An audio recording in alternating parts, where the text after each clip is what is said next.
Fur is one of the oldest traded items in the world. Hundreds of years ago, the first global traders would sell fur skins coming from North America and Russia. New York was even founded by trappers using the natural port to sell their goods. Now in the 21st century, fur remains a truly global trade, creating millions of jobs and providing benefits to the economies of over 40 countries around the world. At each stage of the life cycle, fur requires different specialist roles.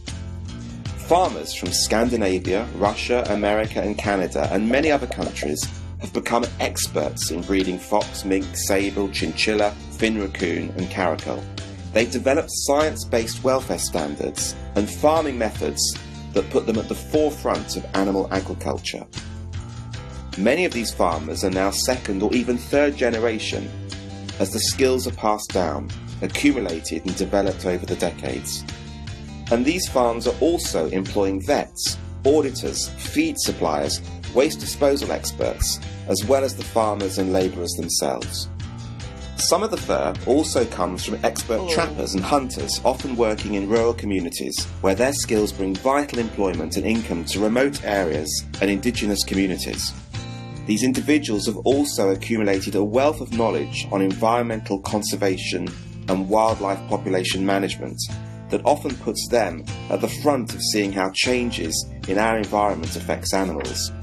In parts of Canada and Greenland, whole communities have been built around the sealing industry, again providing families with employment in areas where jobs are in short supply, but allowing them to finance the collection of the fresh local meat, which is so important for their diet and their community. When the fur is sold at the big 6 auctions around the world, more jobs are created as the skins are sorted, traded, transported to buyers around the world.